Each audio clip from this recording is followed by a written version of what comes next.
Chapter 8. And when he had opened the seventh seal, there was silence in heaven about the space of half an hour. And I saw the 7 angels which stood before God, and to them were given 7 trumpets. And another angel came and stood at the altar, having a golden censer. And there was given unto him much incense, that he should offer it with the prayers of all saints upon the golden altar which was before the throne. And the smoke of the incense which came with the prayers of the saints ascended up before God out of the angel's hand. And the angel took the censer and filled it with fire of the altar, and cast it into the earth. And there were voices, and thunderings, and lightnings, and an earthquake. And the 7 angels which had the 7 trumpets prepared themselves to sound.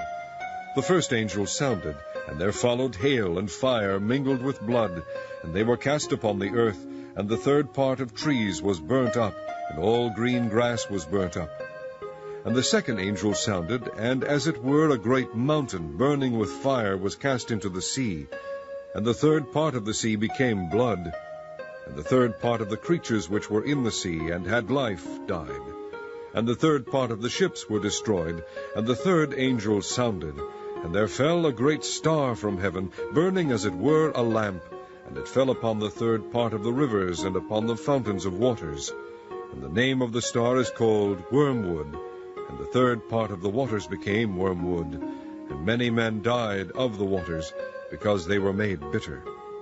And the 4th angel sounded, and the 3rd part of the sun was smitten, and the 3rd part of the moon, and the 3rd part of the stars, so as the 3rd part of them was darkened. And the day shone not for a 3rd part of it, and the night likewise. And I beheld and heard an angel flying through the midst of heaven, saying with a loud voice, Woe, woe, woe to the inhabitants of the earth, by reason of the other voices of the trumpet of the 3 angels, which are yet to sound.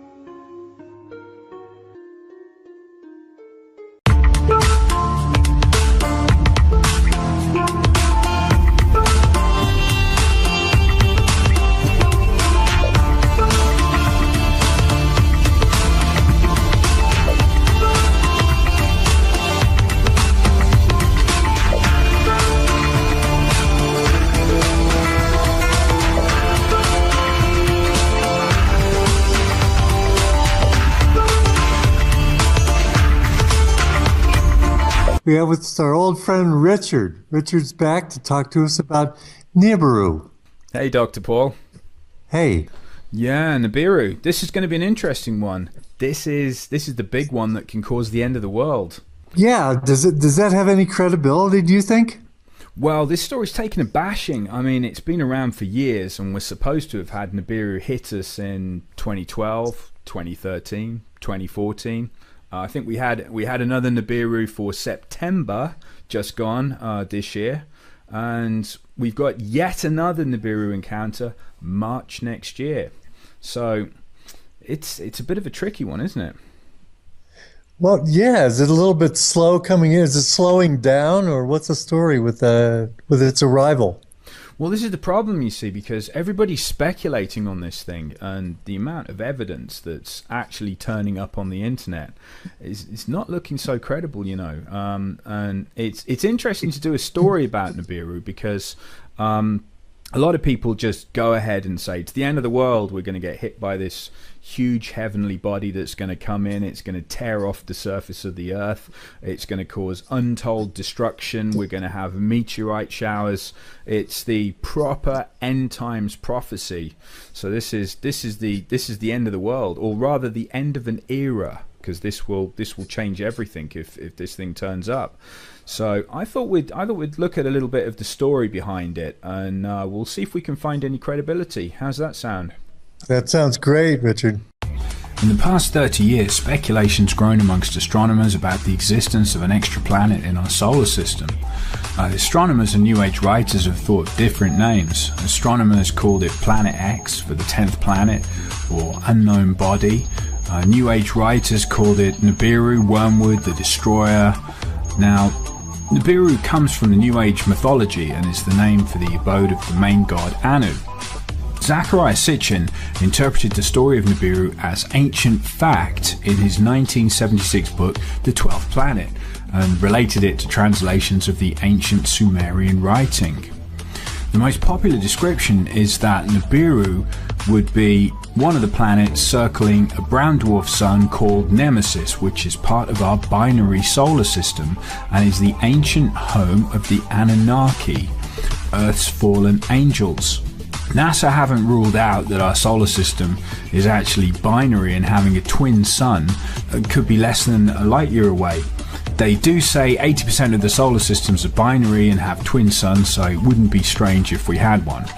The sun's described as a brown dwarf by Nibiru writers. It doesn't emit much light, it's very hard to see and can only be spotted at a distance with a high-power infrared telescope like IRAS. Accounts of Nibiru vary from smaller than the Earth to 7 times the size. Its orbit also varies depending on who you talk to, from 3,600 years to 250 years. The details are all over the place. Disinformation is everywhere. We've got false pictures, fake sightings, possible complete government cover-ups. Now, after Neptune was discovered, astronomers speculated there might still be another planet out there. Percival Lowell proposed the Planet X hypothesis back in 1915 to explain the observed irregularities in the orbits of Uranus and Neptune. At first, astronomers thought they'd found Planet X when Pluto was discovered in 1930 by Clyde Tombaugh, but they realised that Pluto is too small to explain the observed orbital perturbations of Uranus and Neptune. So something's pulling on those two planets. And this all started a new search for Planet X.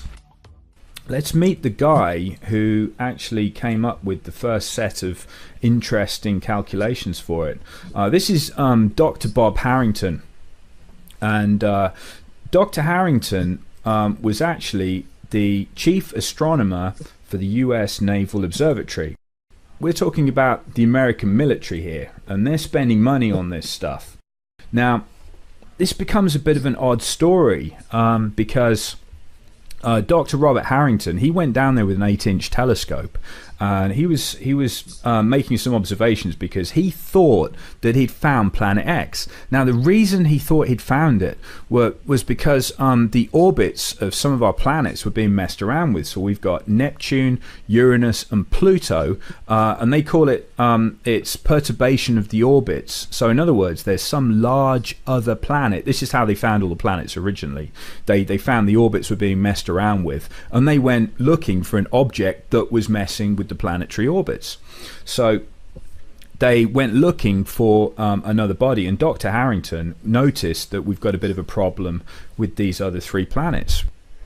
It's an amazing story to begin with, yeah. Yeah, absolutely.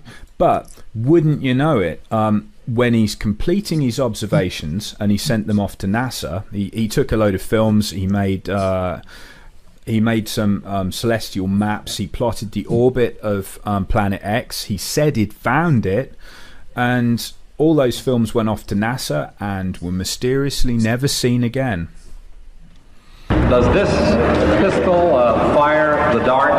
Yes, it does, Mr. Chairman, and a special one was developed which potentially would be able to enter the target without perception. The poison was frozen into some sort of dart, and then it was shot at very high speed into the person. So when it reached the person, it would melt inside them, and the only thing would be like one little tiny red dot on their body, which was hard to detect. There wouldn't be a needle left or anything like that in the person. But also the toxin itself would not appear in the autopsy? Yes, so that there was no way of perceiving that the target was hit. Wow. We're really good at killing people, aren't we? We can give somebody a heart attack with a gun. Yeah, absolutely. This is scumbaggery at its best. Scumbaggery is right. We've got some of these notes actually that we can put on the website for people to have a look at, because I got all the original Dr. Harrington notes, or a report anyway, which talks about what he found. Now, so he disappears mysteriously, and then the trail sort of goes a little bit quiet. Now, I don't know if you've seen these on the internet before. Pictures. No, I've never seen that. Yeah, pictures of 2 suns. Very weird, isn't it? Very weird. Yeah, and they've had these in mainstream media, believe it or not. Not so much in the United States. This has been China and Russia have gone with these stories, talking about two suns in the sky. People are taking clear pictures of it, and it's all very real indicators that Nibiru is coming in to trash everything, and it's nearly here. Now, yeah, this is where the problems start, because I looked at this evidence, and to be fair, I'm going to debunk it, okay? And just to make it even more debunkable, I went outside into my garden and I got a camera and I pointed it at the sun. And okay, it's a camera phone, but here's the effect I get. So look at that. Can you see the extra sun? Right. Lens flare. That's exactly what a lens flare looks like. So unfortunately for us, that's a really good lens flare. Yeah, it's an impressive lens flare. One of the debunkers came out and he did this with the moon. You can actually get two moons if you point the right lens at the moon. You get a lens flare off the moon, which anyone would say there are two moons. Oh no, there's a moon coming to kill us all tomorrow. Oh no, end of the world. Right. Yeah, and it all goes downhill. This one was taken by NASA satellite IRIS. The image is dated 21st of October 2003 and clearly shows us an image of what we think Nibiru looks like. It's the winged disk. Now, the story was about a NASA cover-up to withhold this image from the public, but when you look deeper into the image to see if it's a fake, I read the writing on the right-hand side. Now, IRIS is a solar observatory and it was launched on June 27th, 2013. 2013, that's 10 years later than the date in the picture, and IRIS only looks at our sun. It's actually called the Interface Region Imaging Spectrograph, or IRIS for short, and it observes the low level of the sun's atmosphere, which is a constantly moving area called the interface region, and it does it in better detail than we've ever had before, and it takes some pictures like this. Now, if you look at the code on it, which is 2003 UB313, that's the code given to dwarf planet Eris, which was discovered in January 2005. So this picture is showing us something which wasn't even discovered until 2 years later, and it was discovered by Palomar Observatory, which was a team led by Mike Brown. They discovered it's a trans-Neptunian object. It's 27% bigger than Pluto. It's 0.27 the mass of Earth. Its distance from the sun is 96.4 AU, or astronomical units, which is 3 times the distance that Pluto's away. So this thing's really far away. We're only 1 AU from the sun, and you could call this planet X because Pluto's called a planet, well, a dwarf planet. So if we're going to demote Pluto and we demote this one, it's not really planet X, but it's so far away. The best picture we have of Eris is taken by the Hubble Space Telescope, and it looks like this. So I think we can close the book on our first picture. This is a fake. It's probably photoshopped by somebody trying to scare the alternative media community. Now, this is the Google box. Now, a lot of people have said that the image behind there is actually of Nibiru and Google is censoring it. Have you heard of this? Yes, I have. Now, I happen to have a copy of the image they say is behind this black box and being censored. Look at this. That's a creepy looking image, isn't it? That's the creepiest looking planet. I mean, it's scary looking. If you look at everything else out there, looks like, calm, just another day at the office. But that thing is menacing looking. Yeah, isn't it? It's got like, and you see the bits coming off the edge of it. This is what a lot of people are saying is the dust trail coming off it, which is the iron-based dust trail. So this is like iron oxide, and this is one of the effects they've said of the iron oxide is when it comes swishing by our planet and we get a dose of this iron oxide trail off it. It's going to turn the rivers and the waters to blood, so it will make all the water go red. It all sounds pretty terrible, but let's take a look, shall we? Here are the coordinates for the black box, so you can put these in to Google Sky and go there yourself and have a look at it. Now, if you put these new coordinates in, you'll actually find that the image we were just talking about wasn't hidden behind the black box in the first place. Google never censored it. Now, I found out the imagery came from STSCI Digitized Sky Survey, so I went there and I pulled the original plates. These were made by POSS-2, which was a satellite. Now, decades before, they'd taken the same piece of sky with POSS-1, which we're looking at. Now, if we set these two up and we do a comparison between POSS-2 and POSS-1, we can see if anything's moving. Now, as you'll notice, Nibiru isn't going anywhere, or I would be Nibiru, because this isn't. So how about we take a quick trip back and we're going to look at STSCI again. Now, let's fill in the black box. So this is the data that was missing from the black box in the first place. Some people would tell you that there's nothing going on here, but who am I to believe anybody? It's best to look for yourself. So I pulled the two images and I got them together. So I've got the POSS-2 imagery, which is slightly clearer, and POSS-1, which is the blurrier older data. Now in the POSS-2, you should find that we can see more because the equipment's better.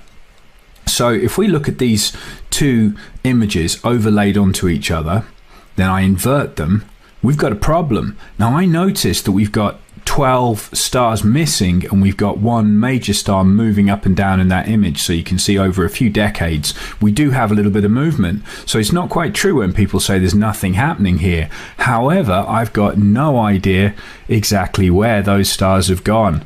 They're just missing, which means they've moved quite some distance in a few decades. I'll have to come back to you on that one and we'll give you an update in a future episode.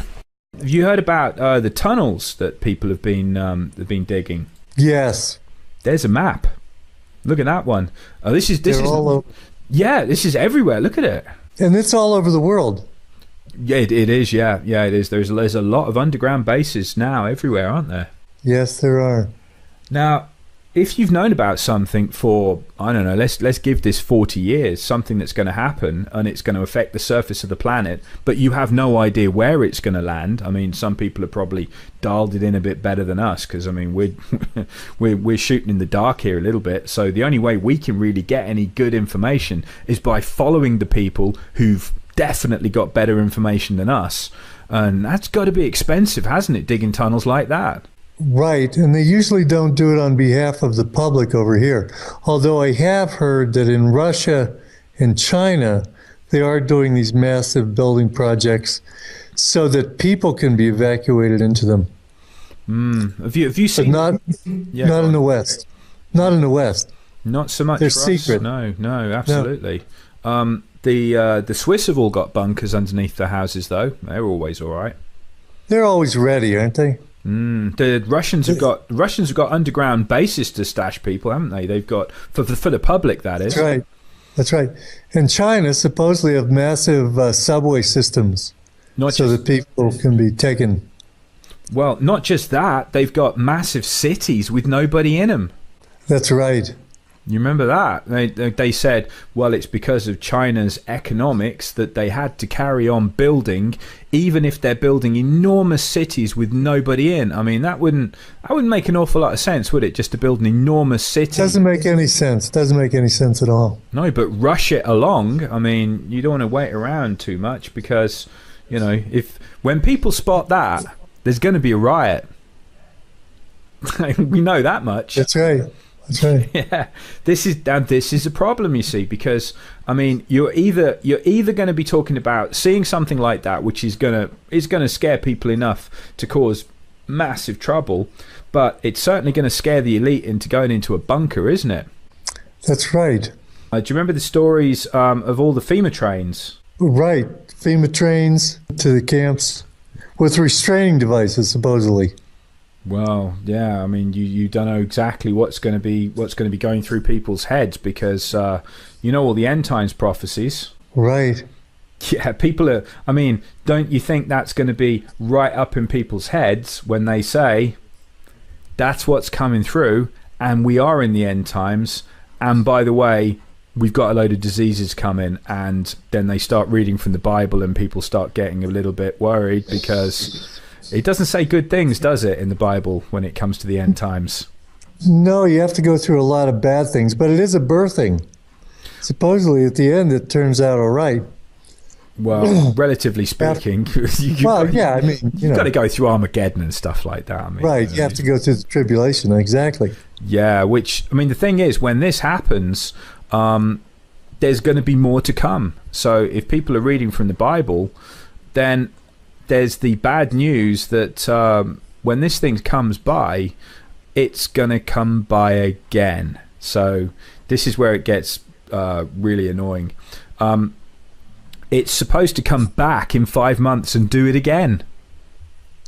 We have an object that's got a 350 year or so orbit, but this particular time it's going to just swing back unless we hit a tail or unless there's something following it. Oh yeah, this is like a comet tail. You know those wing bits coming off the side of it? Those are millions of miles long. Oh boy. It's going to be like someone's macing the planet. So it's going to... Wow. There's Russian troops in the States, part of the UN soldiers. I know they've got at least 20,000 Russian troops. Yeah, that's amazing. And you know, if you were going to have a third world war with Russia, you wouldn't have tens of thousands of their troops marching around now, would you? No, you wouldn't. You just wouldn't, would you? So all this hype that we're defending ISIS and they're bombing the shit out of ISIS in Syria, that's all just theater? I think what was trying to be done in the Middle East is they're trying to work up to Third World War, because I think they want a Third World War, definitely. Because, I mean, if we're talking about the banksters here, they finance both sides, and war just pays so well. I mean, it's great for them. It's right. It's really good for business. And look at the military-industrial complex. They get to sell loads of weapons. And times aren't good at the moment. I mean, if people said that the economy's recovering in the States... I mean, how many other people would say that's just a massive lie? I mean, it's not looking great. You know, it's the stock market's been blown up again by the banksters, so it looks good on paper, but there's not really a lot of stuff going on there. And how many millions of Americans are on food stamps now? Oh, yeah, there's no jobs in the United States. Service industry is the only thing that happens there. Yeah. Tough times. Yeah, well, exactly. This is our biggest problem.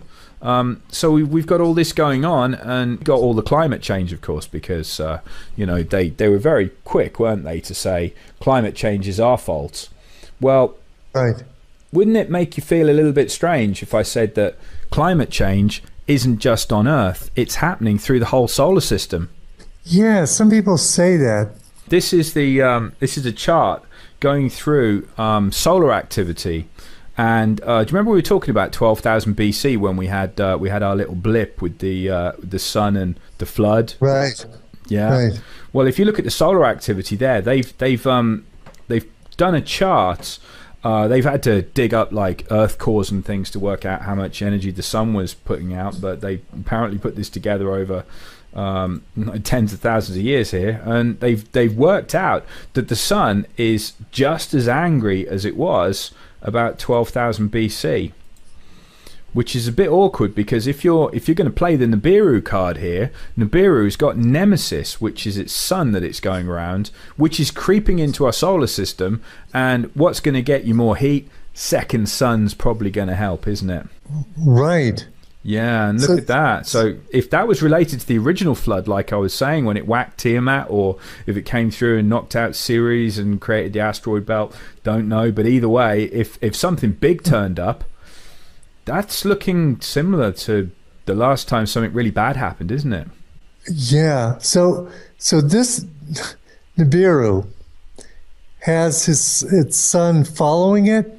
Effectively, yeah, because what NASA will tell you is that most solar systems are actually not singular solar systems, they're binary, which means that you've got a sun and then another sun. So there's two suns, and effectively they would be known as, there'd be two solar systems, but effectively going round each other kind of thing, you know? So they interact with each other, and they're binary solar systems, and they say 80% of solar systems are like that. What do you say? Actually, 80% is definitely going towards, we could well be, couldn't we? Right. Some people say we have a dark sun. We have a light sun and then we have a dark sun, just to be consistent with that model. If we've got a sun coming in that's got Nibiru going around it, it's coming into the solar system, and this thing's like a heater. Now, look at what's happened to Venus. See the picture? Right. From 1978, right, where that map of the tunnels was coming from in the 70s, look at that, to 1999, we've got a couple of decades here, and a 2,500% increase in green light coming off Venus. That's a lot of light, isn't it, coming off it? That's enormous. Right. And then look, rapid appearance of clouds on Mars. You know, this stuff is weird, isn't it? Yeah. And ozone appearing on Mars. I mean, Right. again, I'm sort of averaging it out here, but we've got a couple of decades here. And then look, 50% erosion of ice features. So Mars has got global warming. But before that, the photograph before that was from NASA. Now, NASA has got, isn't just an innocent research facility. It's got to follow up or make way for the normal narrative of the global warming thing. Well, so it could be concocting all of these things, because it's not like NASA doesn't do that. That's what it does for a living. Well, it concocts fiction. Yeah, but why would it say there's global warming on Venus? You know, they're gonna tax you for Venus's global warming. Yeah, you're right. They couldn't. That screws it, doesn't it? Yeah, because right. you're responsible for global warming. It's your fault. It couldn't. You're exactly right. It couldn't be taxed. Yeah, but get this though. You see, I mean, I've got a telescope that will take these pictures. What you're looking at there, I can take that, and you can't hide it. I mean, if you're going on about Jupiter and what's going on with Jupiter's white ovals, look at them changing. I mean, Jupiter's got, remember the great big spot on Jupiter? There's a lot of really weird stuff going on, saying Jupiter has gone up 18 degrees in 10 years. I mean, what would happen if that happened to us on Earth? 18 degrees in 10 years? That would be a problem. Yeah. I mean, that would be the end, wouldn't it, pretty much? And, I mean, look at this. Towering storms more than 100 kilometers high. 100-kilometer high storms going through Jupiter's cloud deck for the first time. I mean, that's pretty severe. I mean, you know, that's right. It's not good to see that happening. And then look at this. This is the cue ball. So we've got Uranus here. Now, can you spot any distinctive features on that? Nothing. Looks like a cue ball. That is a cue ball picture. Okay. Now that's 1986. Now look what happens to it. And then look, it gets hit by huge storms. And you can see, I mean, these are enormous things. And this is happening all over the place. I mean, the point they're trying to make is they've enhanced the color a little bit on that. They're not really giant red nuclear storms, you know. They've just sort of brought it up a bit so you can see them. But look, really big changes. Yeah, you know, it's absolutely right. So that's a bit of a problem. Look at that, from 1996 to 2002. It's 40% brighter. That's not that many years now, is it? No, it isn't. It's almost as if that thing's closer to what's coming in, and they're getting a lot of changes because they're nearer to it than we are. Right. You see what I mean? Because they're much further out than we are in the system. So if there is something that's out on the edge or it's coming by and it's nearer to them, it's doing some pretty horrible things to them. Because if we've got another sun, here we go. Look, 89 to 2002. Look at that. It's gone swirly. That's a scientific definition. Right. It's swirly. Yeah, it is. So we've got more volcanoes going off. We're going to have there we go, economic losses. So I suppose someone could dig out the insurance files, couldn't they, and find out how many people have lost due to natural disaster or whatever. We've got horrible things happening all around the world, but I don't believe there's anything you can do to prepare for it. I don't think any normal person could really do very much. I mean, what are you going to do? Oh, we're not going to do a thing. Yeah, it's fair, isn't it? No, we're not going to do a thing. Actually, compared with some other scenarios that could be playing out here, this doesn't sound like it's that bad. And when you think about world war, nuclear destruction, when you talk about the different invasion scenarios that they could be pulling off, total economic collapse, this sounds like, oh yeah, okay, this is just another one. Yeah. Well, do you know what? If you put it into the Bible, this thing's going to turn up. You'll love this. Remember your alien Messiah? Right. Well, I'm not sure if you've looked into this angle, which is definitely going to make your head spin. This is an ET spaceship, which is the New Jerusalem. Yeah.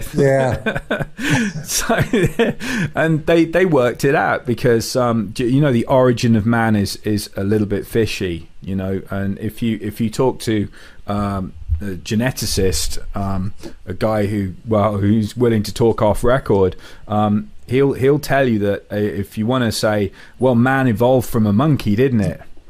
That's the official story, right?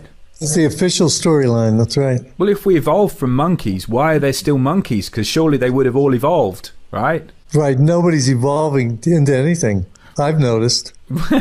Well, in fact, we're more stupid than we were before. I mean, we've got no idea how we built the pyramids. Yeah, if anything, we're devolving.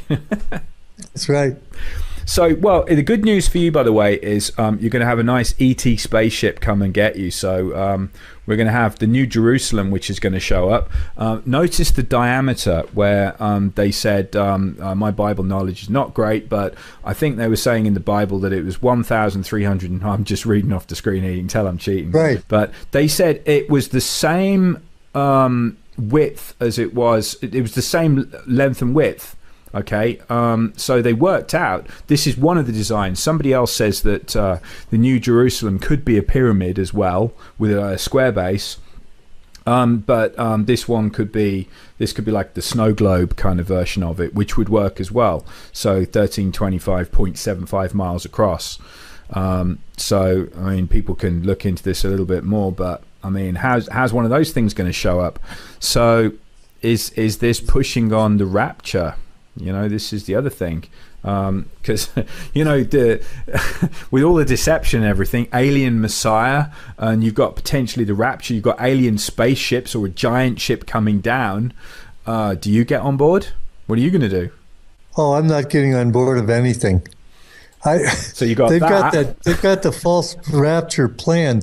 That thing, that looks like that might even be on the breakaway civilization if they wanted to build something like that. If it's that big. Well, this thing's got like the edge of it's made of diamond. The idea from it came back through a structural engineer, and he said that he had a program that could work out the stress levels of materials, and then somebody just said, like, what's the hardest stuff that you could possibly use to make something? And of course, like, the idea was said by somebody else. I think the story went, there was a girl in the room or something, she said, well, diamond's pretty hard, and look at that, because they say it's as clear as glass. Diamond's pretty solid stuff, and we can make diamonds. That's not a problem. We can do that. You'd have to be some kind of much more advanced civilization to be making 1,325 miles worth of diamond. That's got to be a big project. Right. Yeah, so we could have that thing landing. Now, I'll tell you what, if you've been predicting an alien Messiah, that would spook most people, wouldn't it? That would make them drop to their knees. Yeah, you bet it would. Yeah, that definitely would. That would be a massive incentive, wouldn't it, to go with the guy who's controlling that thing? Right. Yeah, they're probably going to have a bit of power there, and they're going to sort things out. Yeah, well, this is the thing. If if that turned out to be Luciferian aliens, that's got to be disappointing, hasn't it, for people thinking they're going to get raptured? Right. But we don't know. We're purely speculating. We have no idea. So it could be. But this is just a different take on it. There was a bunch of Jewish rabbis that were meeting, and they were actually saying that they thought they were in the time of Jacob's troubles. Here we go. I don't know if you can see that. I'll just zoom in a little bit. Jacob's troubles. Earthquakes, tsunamis, floods, violence. Yeah, volcanic activity. Look at the year. This is 2000 onwards. Right. Yeah, this is like recent. Right. We've gotten through some of it. We have, and we've got World War III potentially starting. I mean, this is what some people in the military have said, haven't they? That in fact, World War III is going on, but it's a stealth war, isn't it? Everyone's got sneaky fighters, but is it really a world war? Are there enough nations involved to call it a world war? Right. I was listening to Alex Jones a couple of weeks ago, and he says that the Pentagon says that World War III is over and we're in World War IV. Yeah, I'm not According to the Pentagon. Okay, so this says, over to the right here, 2015, and then all of a sudden you have to be aware when here comes the bad when the news. timeline turns red. Yeah. You have to know. Now this is September, so we go into the red zone in September then. So this is what a lot of people were getting spooked by, thinking it's going to happen now. September is the time. But I mean, you can't help but have a natural reaction that when it doesn't happen in September, all of this has gone away and none of it's going to happen. Yeah, and you go, oh, thank God, it's all gone. There aren't really any FEMA camps or anything, and all the tunnels fell in. Right, we're all it's all gone. It's all gone. It's all just fear mongering, and we can all just go back to what we were doing. Yeah, go back to work. Yeah, it's all relax again. That's it. It's fine. That's right. Yeah, I mean, this is the problem, you see, because the twist that I'm going through in my mind is that all of this is a much slower arcing timeline. I mean, look at the years rolling by here on this. I'm looking at the 5 months, 150 days in the wilderness under his protection. That's right. Yeah. So this is the second coming stuff. So this is Jesus Mark II, or potentially Jesus's brother, could be. So Jesus might not return. It might be his brother, because Jesus was the first vessel. So there's been a bit of speculation on that one. And it's going to be a whole different thing, because this guy potentially is going to be doing some damage. So this isn't pacifist Jesus. This is going to be, well, let's just call him Christ anyway. So Christ's return. That'll be a good catch-all one. So we go into the red zone, and he should be back. So for people predicting second coming, I mean, this is it. This is the time. So this is as far as history goes, it's like going to Vegas, isn't it? This is really the interesting bit. Well, it looks like according to this, he returns in 2016 around maybe March, maybe April. Could be. Is that what it looks like to you? I mean, yeah, people have had all of these kind of dates floating around, and let's call these loose dates, okay? Because you know how some of these predictions go horribly wrong, usually always go wrong. Right. But we know for a fact something's brewing. We can't nail it on this, but this is the end times view of it. So if we were in the end times, which much of the stuff on the internet is declaring, this would be the hot zone here. So we'll have a quick look through it, because this is the bit which says, I'm not sure if it says it on this, but it says, no man will know the time of day, because when we get the meteor showers, potentially a sunrise will become sunset, because it will tilt the earth. That'll be tricky. Wow. So you won't even know what time of day it is, because it will just throw everything out. So Joshua's long day, where he had an extra 12 hours, let's say that happens again. But remember, the solar activity is great flood levels, so could be worse, could be more than 12 hours. But either way, it's saying that whatever happens in this, I mean, this is, again, it's pretty much speculation. I mean, but right. if we're going to say no man will know the time of day, the twist is that relating the Bible stuff to the Nibiru story, that if it comes in and does all that, that will fulfill prophecy, and that will be absolutely true. Because if the time's been thrown off, if you got up in the morning and it's suddenly nighttime again, I mean, you're going to be lost, aren't you? So you won't know the true time of day. So, I mean, going through all of this stuff, this is what Gil Broussard's done. He's ticked off loads of these boxes, and he said, well, okay, if you are going to be in the end times and you are going to start ticking boxes and saying this is what it all means, look at that. Great Tribulation right there, 3.5 years. So they said the time will be halved. So instead of another 7 years of Great Tribulation, it will be halved to 3.5 years, or no man will survive. I think the words go along those kind of lines. That's right. That's exactly right. Now, the other thing was the Kissinger story, that when he said that Israel would be destroyed, I think the year was 2022, that Israel will be gone before 2022. And that'd be interesting on this, because there's some quite unpleasant stuff just slightly before 2022. Notice Armageddon. That's coming in end of 2020 according to this, and also got New Jerusalem. Wow. So right, it gives plenty of time for an ET Messiah and all those things to work out. This is like really interesting times coming up if you can figure out some way to survive it. Well, if it comes to if it comes to this, and this thing is coming in, oh yeah, you're gonna have a whole lot of trouble. I mean, you're gonna have 3.5 years of trouble. Right. And they're saying a place of safety in the wilderness, and they're talking about all the rich people. Well, just about everybody you can get anywhere going underground. So underground is the place to be. So you certainly don't want to be out in the open, and you also, well, you're gonna need a lot of supplies. Right. If you start looking at what's going on in the world, I mean, what else could cause this? What else would make people dig holes under the entire United States? Is a third world war going to be that bad that you need to excavate that much? Right. The people that might know what's going on are going underground.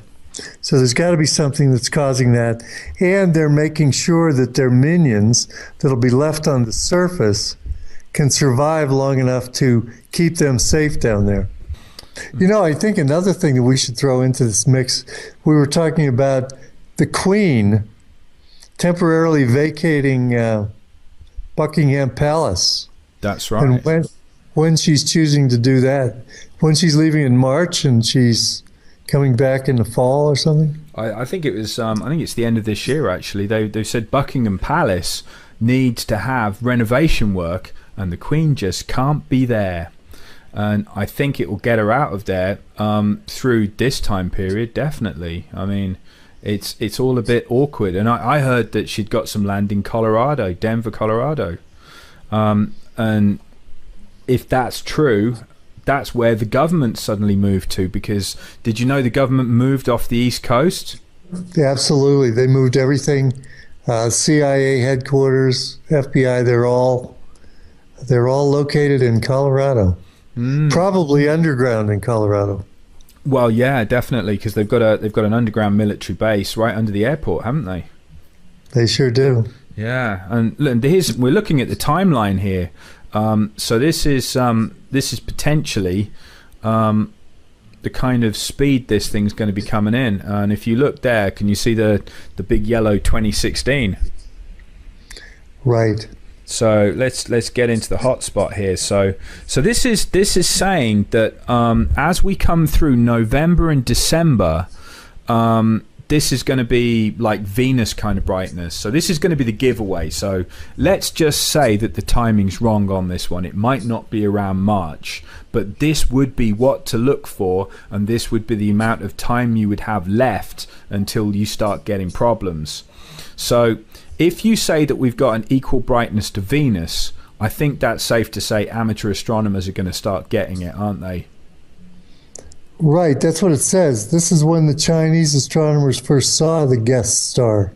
Yeah, I mean, we could even tack a few months onto that there and say that they got it out at about the July kind of level. Right. Can we assume that we had better telescopes than they did in China? Yeah, which is why I'm thinking that our March date probably isn't going to happen. I say probably, meaning definitely. Probably, definitely, yeah. Yeah, and I think we've got all the events happening, and everyone's been building up, but they've been digging holes since '78, haven't they? Well, they've had a lot before, yeah, even before then. I'm guessing that this isn't exactly going to be hidden knowledge from the top people round in the major nations. I think they're all in on it, aren't they? If this is a massive conspiracy and they all know that something's going to happen, I mean, we've got the underground stuff that's happened in Russia, we've got military movement all over the place, we've got Chinese cities hanging around with nobody in them that can house 30 million people, because they said that there could potentially be a 600-foot wave, like a giant tsunami. And was it? I think it was higher than that, actually. There's a giant tsunami that's going to take out the east coast of the States. And if that was the case, you'd want to be on high ground, which is why Colorado is a top place to be. The Chinese cities they've built are on high ground. I mean, this is all going back to the previous stories that have been floating around about all these odd places in the world where you've got safe havens underground, you've got bunkers for the elite, you've got places high up which can house millions of people around the world. It's just all a bit peculiar. But I mean, my money still is on it's going to be another miss for Nibiru in March. I think I can't imagine it. We would have seen it, I'm sure we would. Look at December. We've got the faintest stars visible in an urban neighborhood with the naked eye.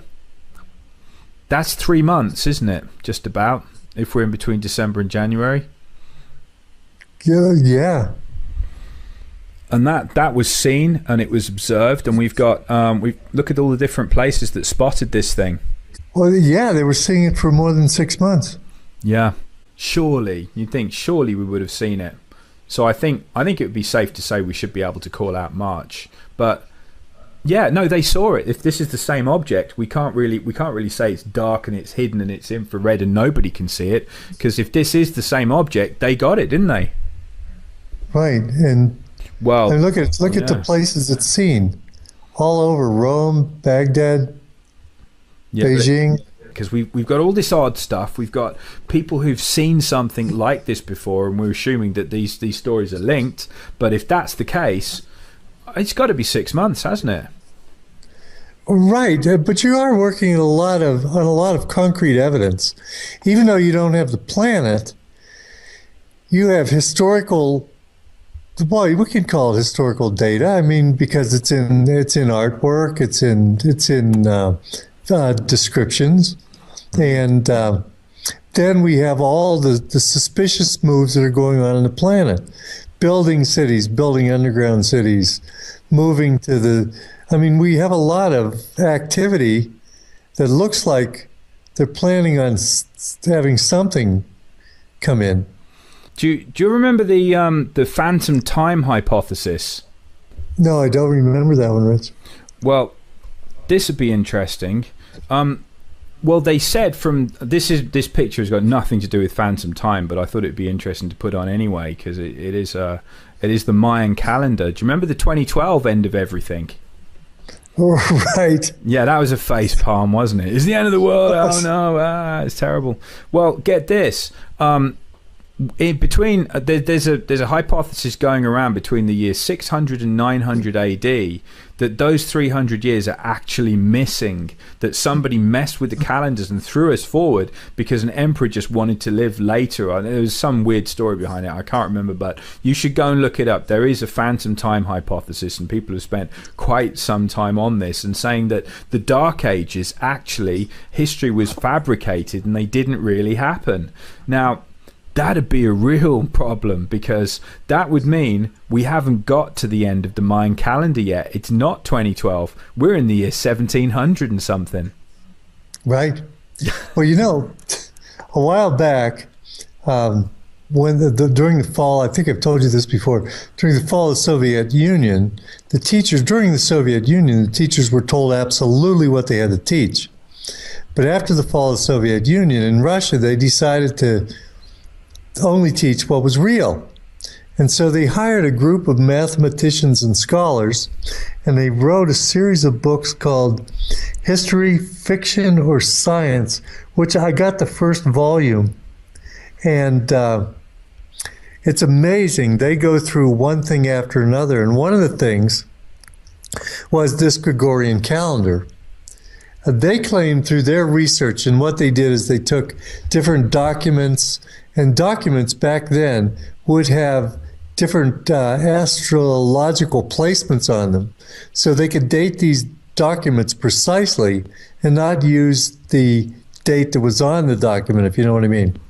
So, and also paintings, different things that were depicted in paintings, and they could more accurately get a timeline. Well, they discovered, they say definitively that if Jesus came, he came only 1,000 years ago, and that Judaism started 200 years before that, and that the Mayan, the Gregorian calendar set everything up, created the Middle Ages, created all these different things that we call history.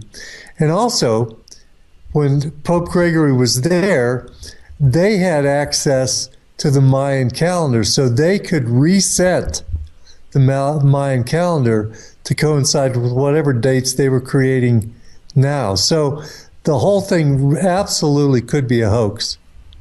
Our whole history, the way we know it, could be fabricated to create the end time scenario to serve the purpose of whoever's purpose it's serving.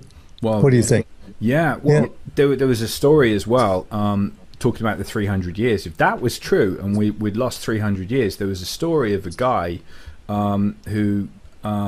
It was a bit of an out-of-body experience, like an Edgar Casey almost, because he predicted the future. But this guy actually travelled to his reincarnated self in the year 3900.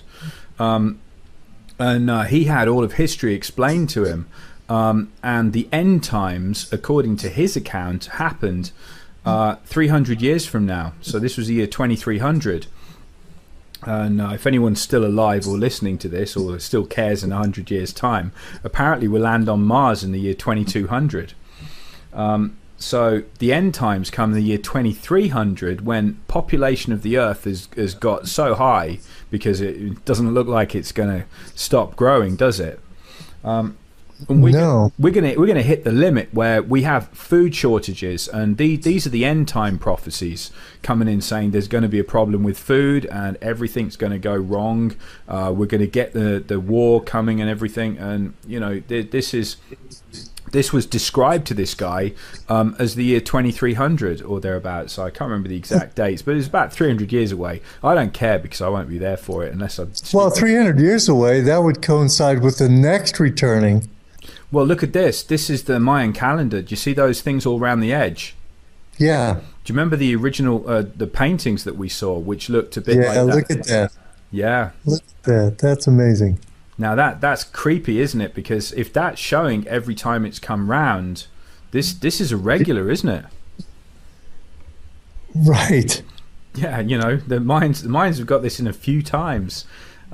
So if this is coming round, and look at the top one, I mean, there's something meaner at the top. So I don't know.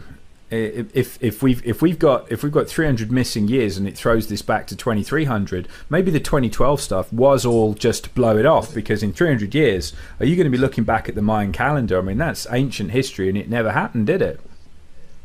No, it didn't. No, the Mayan calendar was a huge miss. It wasn't the end of the world. I mean, it could have just said it's the end of an era and there'll be a new era. But if we're all running out because all our calendars are wrong, I mean, that just throws everything out, doesn't it? I mean, even trying to correlate in history, it's tricky.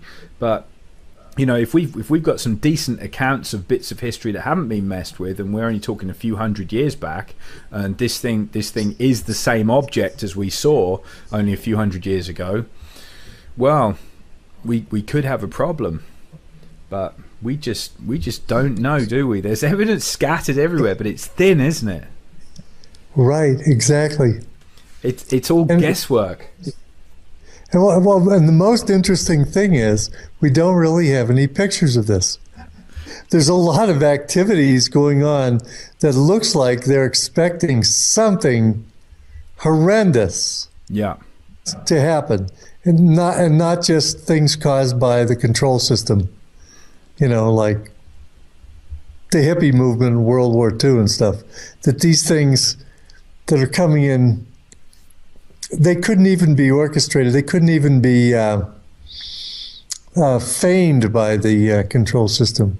They have to be definitely from an external source. Do you think we could say that? Well, if you wanted to throw in some geoengineering, that makes things iffy when you're making the land and the sky into a war zone, because we got HARP, haven't we? Right.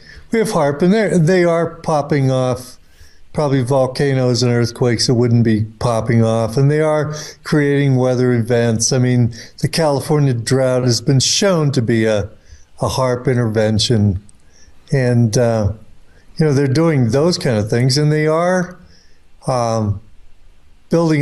are the ones that are building the underground bases. Yeah, and if you were planning a HARP war with other nations that have the same technology, you know who's going to suffer the most. It's going to be people on top side, isn't it? Right. But I don't think we can take this story and we can throw it away and we can say, well, it didn't happen in 2003, I think was one of the times it was meant to happen. It just keeps coming back. The Nibiru story is always there, and people are like, nah, this is pure fabrication. This is made up crap. It's just not going to happen. And at the moment, I can't say that I've seen anything that would mean that it is going to happen. We've been told it's behind the sun, it's hiding somewhere, there's always some kind of reason why we can't see it. But when it does pop up, I think at the very least we'll have 40 days notice on it. But I think this is one of those stories that you can kind of tuck away in your top drawer and just go, It's not going to kill me, but I'm not going to entirely bin this story, because there's some strange stuff going on, and people have seen something that looks awful like this before. Even if it isn't Planet X, there's something swinging around every 350 years that's causing a lot of trouble, and we're about due for another one. Maybe not this year, maybe not next year, but there's something out there, and I think it would be a good idea to keep an eye out for it, don't you? Yeah, I think that's a good way to put it. That's a good way to frame it. Don't discount it, but also don't build a 2-mile deep shelter under your home because you're worried about Nibiru. Yeah, just get good at stealing other people's bunkers, because something's right. going down and you can't afford what they've got. That's right. And when you superimpose the Bible prophecies on top. Now, the Bible prophecies, granted, there's a lot of latitude, a lot of ways to interpret those, but they do seem to fit pretty nicely over this return of Nibiru.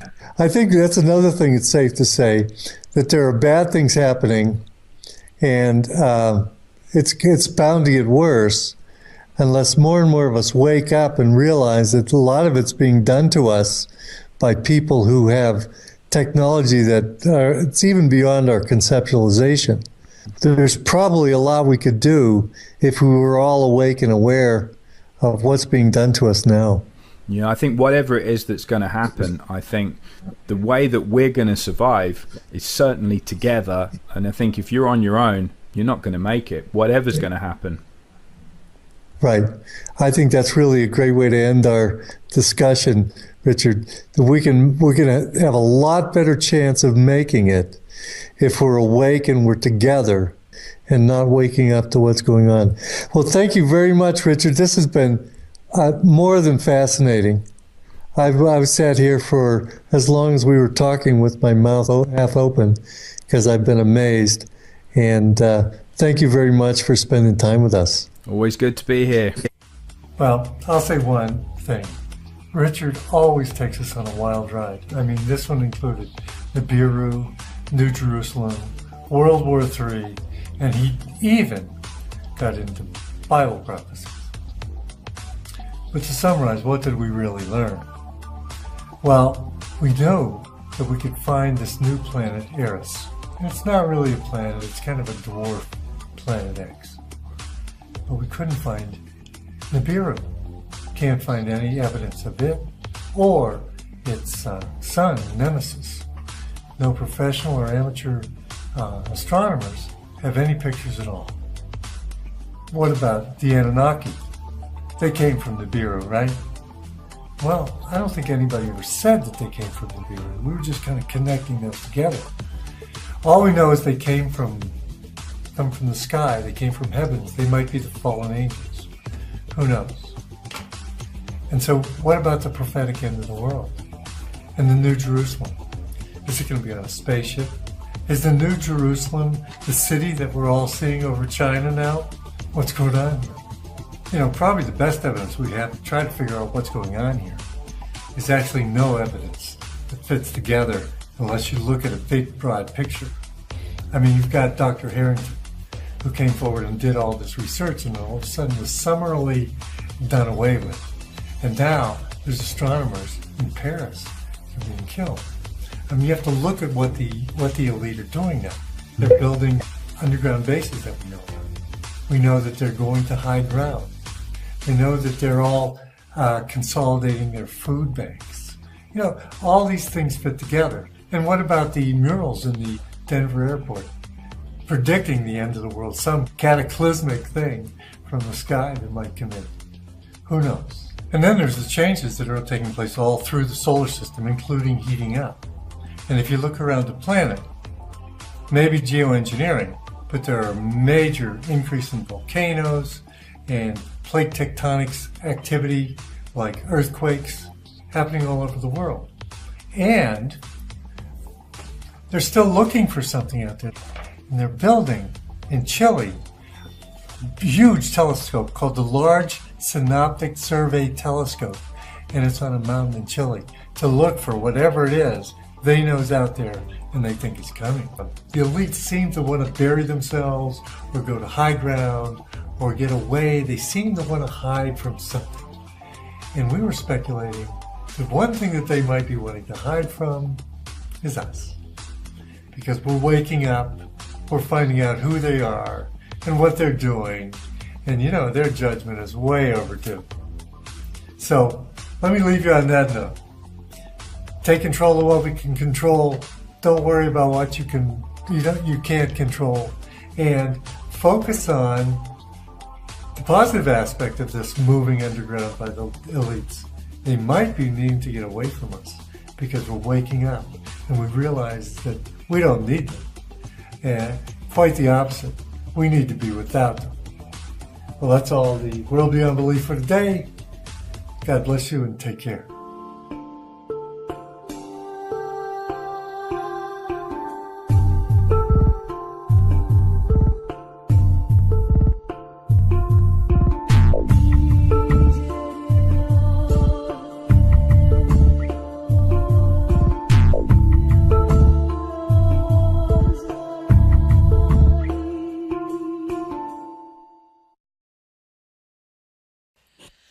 Hello YouTube newsletter subscribers, this is Terrell from Terrell3.com, and I received an interesting email and I want to make a video response to it.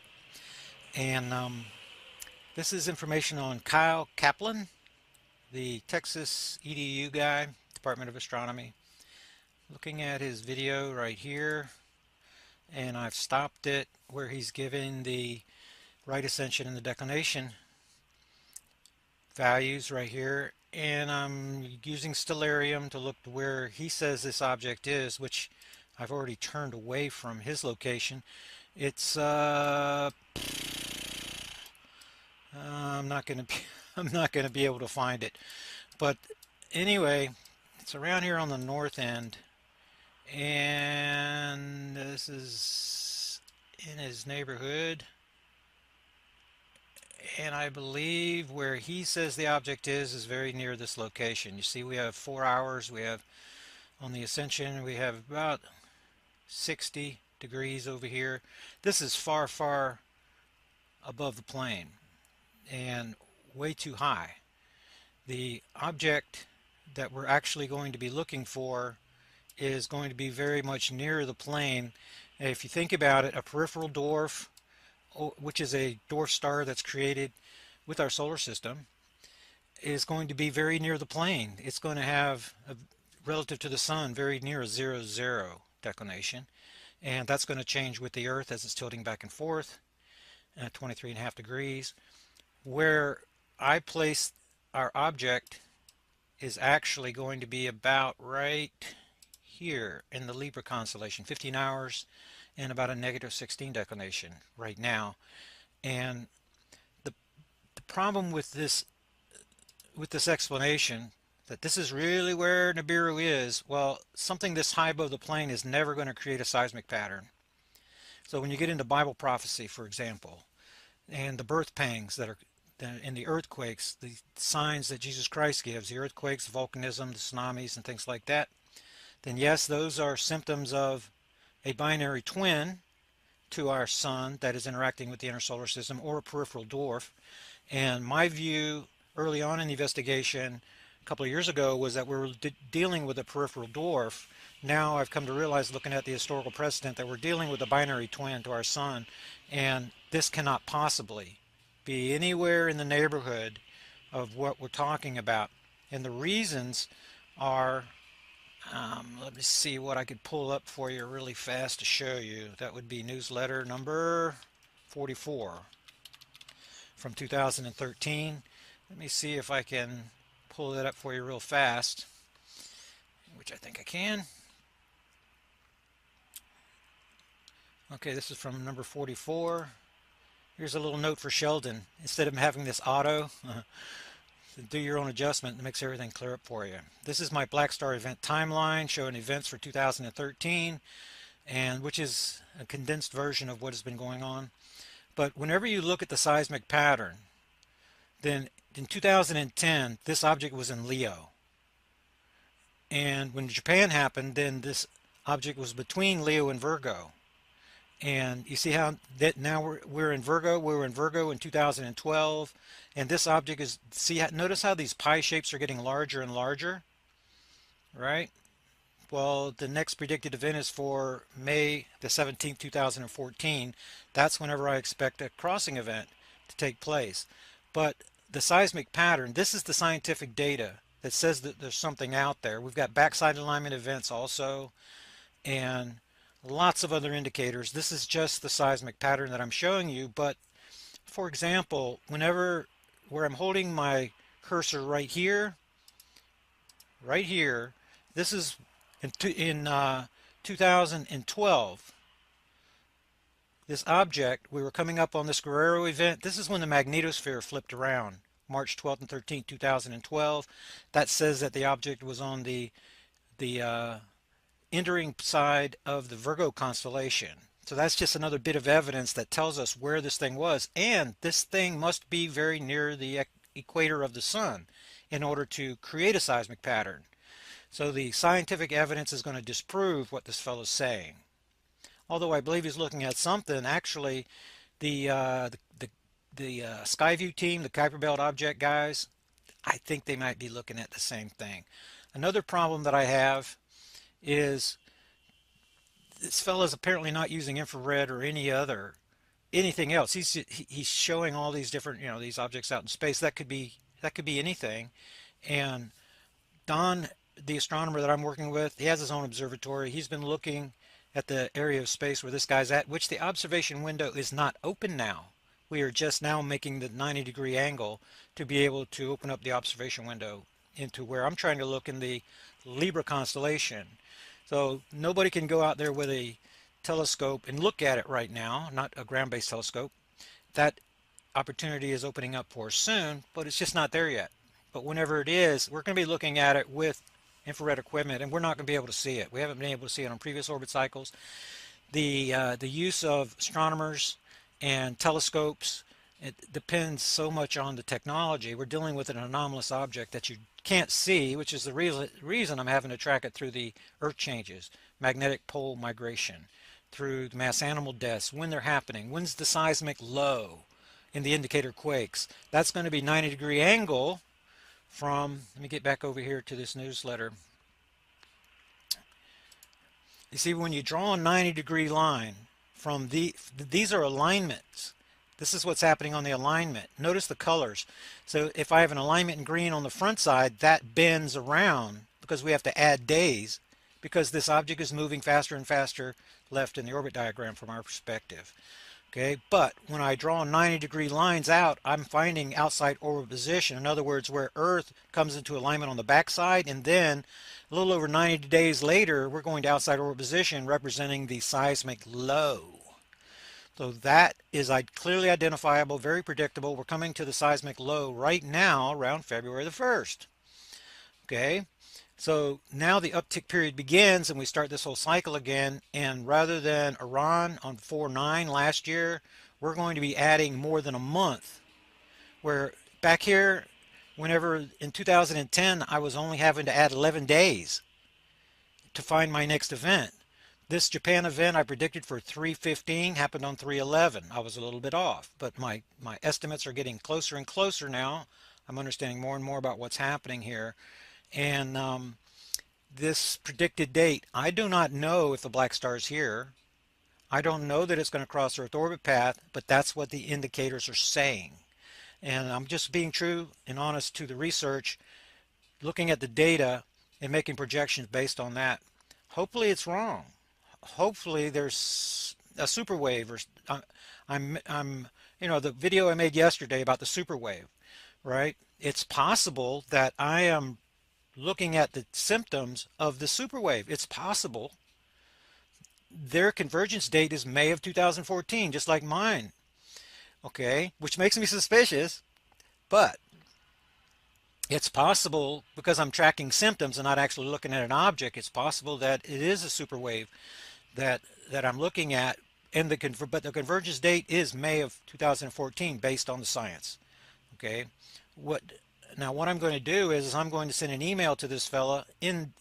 See, this is one of my newsletter subscribers, Mark, and he's giving me the information here on the email address so I can actually write the fella, and I'm going to share my information with him. Not that he can use his telescope, because the observation window is not open yet, but what I would want to do is share the information on the seismic pattern and other things, and then give him a general location of where the seismic pattern is actually coming from, where the distortion is coming from, because it is definitely not. There's no seismic pattern associated with the coordinates that this fellow is sharing. It's just not happening. Not happening that way. So I wanted to make a little report, and I will add this to the newsletter, volume number 5. That's what I'm working on right now. That's this volume number 5 newsletter. This is kind of how it comes together. Is throughout the week I'm given Zeta Girl sent in a nice article on this rocket stove mass heater, which is really cool. And the Candida stuff I'm going to continue on. So these articles come across my desk, and what the good stuff is going into the newsletter each week. And so I did write a comment under this video that I'll share with you, seeing that I have some more time left. So this is my comment. The information from the video appears incorrect. I list the coordinates and I list the constellation, and it's way too far above the ecliptic plane to even be considered. This is going to be more like a Oort cloud object, similar to S1. It had a 62-degree inclination to the plane, and this object here has a high inclination also. It's more of an Oort cloud type object rather than an object that was formed on the same plane, from the same dust cloud. So I make that point. I say my investigation now in the 4th year places the inbound dwarf star in the Libra constellation, with Saturn leading and Mars following. So it's in between Saturn and Mars, and I give the coordinates: 15 hours, 7 minutes, and about 15 degrees. I'm sorry, about negative 16 degrees below the celestial plane. Remember, the celestial plane is diving back and forth at 23.5 degrees, while the ecliptic plane of the sun is in relation and relatively is flat. So that the black star, the declination to the sun, is not going to change like it does on the Earth, because we're tipping back and forth. So I give the evidence that this object, or the conclusion from the evidence, that this object moved through the Leo beginning in 2008, 2011, transitioned over to Virgo, and it's now accelerating. It's now in the Libra constellation. Remember that Nibiru means planet of crossing. And what I'm looking at is apparently a crossing event, May of 2014, the 3rd week in May, actually. And Yeah, and I give the notion that I state that the notion of the astronomer's object is in the outer boundary of the solar system now and will come into near proximity to the Earth in August. That's physically impossible. We're talking about an object that is beyond 50 astronomical units. It's beyond the Kuiper Belt. And if it's entering, that's what he's saying. That's the same words that McCanney uses, that this thing is out there somewhere. It's on the periphery of the solar system, but it's going to interact with us as a mini solar system and stuff like that. So I see components of my investigation, a thread running through these different researchers, but the common denominator is that your object must fit the evidence. And this is just like a murder mystery that we're tracking down a suspect, and there's evidence, and the evidence points in a direction, and that direction right now is in the Libra constellation. Out of 88 constellations, it's in the Libra constellation. That is a guarantee. Now, this thing can only move so far left in the orbit diagram before it crosses Earth orbit path if it's a crossing object, if it's going to cross Earth orbit path. Once we get beyond July the 7th, then the Earth moves around in orbit so far that it's impossible for the object to cross Earth orbit path. It would cross beyond Earth orbit path. It would cross Mars orbit path still, but not Earth orbit path. So we're looking at a date of a crossing that is, in my view, before June and in late May. That's whenever, that's what I'm afraid of. But remember, we're dealing with an anomalous object. It's possible that I'm missing something. It's possible. And so I'm leaving the door open. I'm just warning people that this is what the science is saying to me right now. And if somebody can send me something to the contrary, then I'm happy to look at it and to make revisions. There's nothing written in stone here. One of the reasons that my book hasn't been written is because I can't draw definitive conclusions yet. And if hindsight is required to draw those conclusions, the book is never going to be written. So I'm having to warn you guys through these newsletter updates and things like that why I'm gathering the data for my next book. And you see what I mean? So I'm stuck in between a rock and a hard place. So anyway, I'll share all the information down below and give you guys the opportunity to write this fella too. And I'm interested to see what he says when he comes back, because this seems to be a tongue-in-cheek deal. It seems to be a little bit too scripted, a little bit too much humor, a little bit, it just seems a little bit cockeyed to me, to be real. But they're sharing the same conclusion that I am, that Nibiru, Planet X, Hercolobus thingy from history is coming around again for another Earth encounter. And so that's pretty much my update. And I will add this to the newsletter, this video with the others, and I will see you guys on the next video. Talk to you later.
report that I was just watching. It says that these are being reported all over the United States. Not really getting good color there. It goes from like blue to reddish orange to yellow. Now, I knew this was going to happen. I knew we were going to start seeing crazy meteor showers on account of last year when Elenin, extinction level event Nin, aka Nibiru, the winged planet, when it flew through our solar system. This is what it looked like. And but it's a different characteristic of the sky, and you're also looking through a bunch of space there, but you can see that it goes from like, this is more greenish, but you know, the sky looks like it was kind of green, to like reddish orange to yellow. So whatever this thing is made of,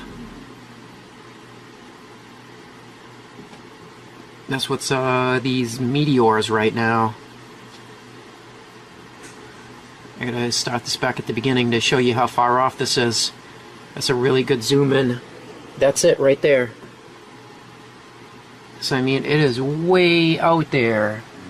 It is way out there in well, it was way out there in space. They say that this video was taken in August 27th of 2011.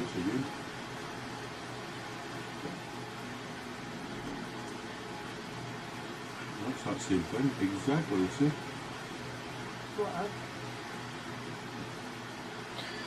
That's it.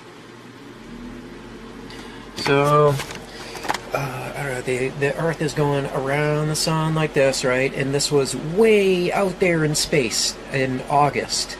And these fireballs are apparently kicking off. Whatever this thing is made of, is just, you know, whatever it's made of is just flying, being kicked out into space. And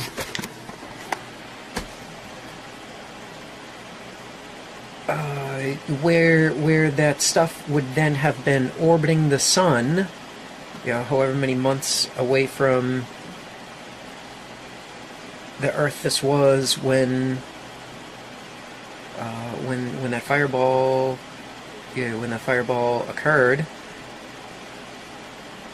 We're flying through it now. Yeah, I don't know how much worse the meteor fireballs are going to get. The report that put me onto this, though, he didn't just say that there were fireballs, these things. This is the report right here from Idaho Picker. Fireball reports coming in from across the nation. And he says he saw one of these himself. He's personally, he saw one of these in the sky. This isn't the picture that he took. This is a picture somebody else took. But he says that this is exactly what he saw. He reports also, though, that there have been 11 explosions in Louisiana just in the past day. And I was out there searching the internet trying to find the explosions in Louisiana, but I couldn't find them. I don't know, you know, obviously, you know, with the media being in control of 3 corporations, you know, that they're, you know, this is the type of stuff that they black out, you know, when it is that, you know, they're hoping people are going to get murdered by it, you know, so nobody will do, you know, what's necessary to survive it. But yeah, I don't know, just more crazy times we're living in. Nibiru fireballs falling from the sky.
what I did in the 12th planet, and maybe that is the reason for its success and for its still being so powerfully around, is that I brought to life a civilization that was hardly known before, and that is the Sumerian civilization. So I brought to life the Sumerian civilization, which was really a most amazing civilization. It blossomed out in what is now southern Iraq. So about 6,000 years ago, an incredible civilization appeared there, and all those that deal with it use such words as suddenly, unexpectedly, out of nowhere, because there was no gradual or any kind of precedential civilization that you had this and this and this, and this was a higher level, a higher stage. Suddenly, from what we may call primitive, though they were not primitive people, but they were farmers, hunters, etc. But suddenly there appeared cities, high-rise buildings, societal organization, kings, priests, codes of law, literature, art, music, musical instruments, all of that within a very short period, appeared about 6,000 years ago. But I want to mention tonight at least three of their firsts. One is writing. They developed a writing system called cuneiform, where were described using a stylus would make wedge-like symbols or indentations in wet clay, which when it dried would become a permanent record. But let's say that this is a clay tablet, and I once held up a copy of my book, not this one, this is a DVD, and I said, which one of the two do you think would last another 1,000 years? The printed book or the clay tablet? And the answer is the clay tablet.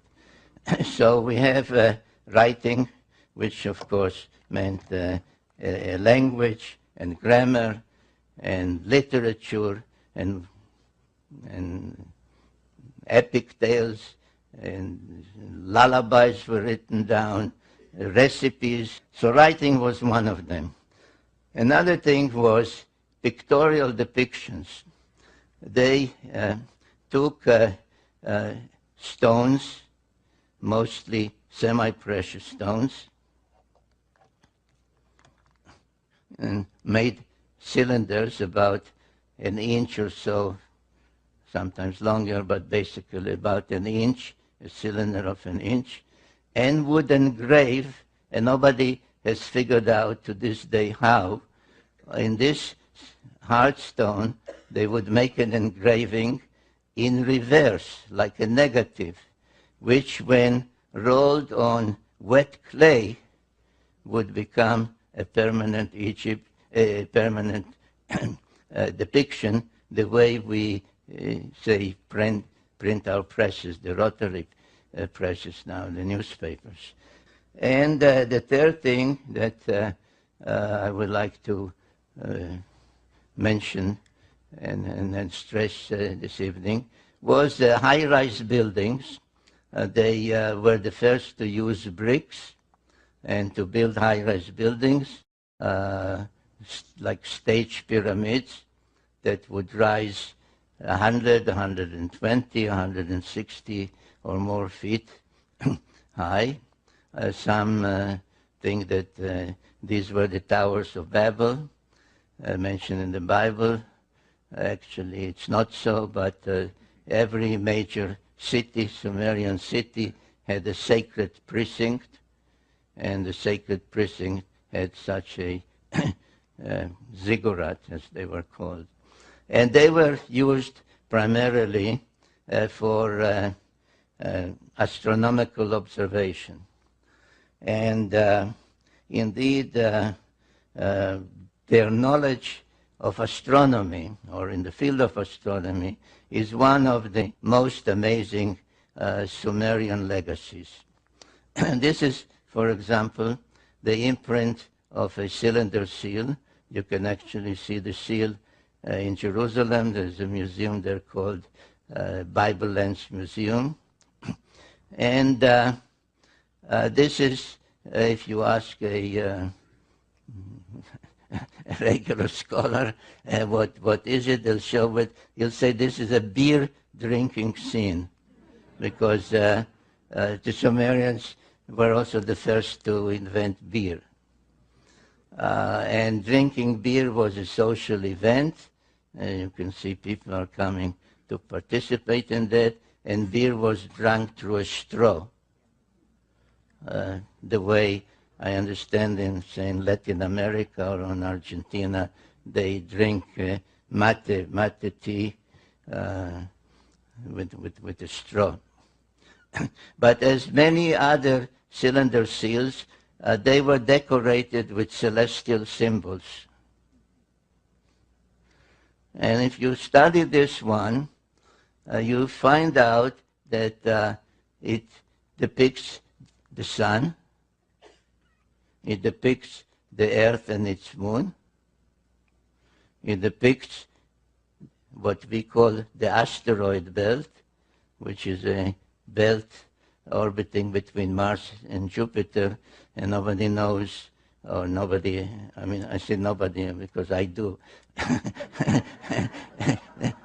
Others claim they don't know how it came about. It's the remains of some planet that was destroyed, exploded, except that if a planet explodes, the pieces fly in all directions, and in this case, they orbit like a belt between Mars and Jupiter. So you also have Mars and Jupiter. Here's Jupiter. You have the asteroid belt, which we have discovered only in modern times. And beyond Jupiter, you have Saturn and its rings, which we did not know about until the invention of the telescope. Now, this cylinder seal is from about 2000 BC, from 4,000 years ago. So this is an example of the amazing Sumerian knowledge in astronomy. But there is even one more amazing cylinder seal, which caused quite an uproar at the museum where it's kept. It's in a museum in Berlin at the time when I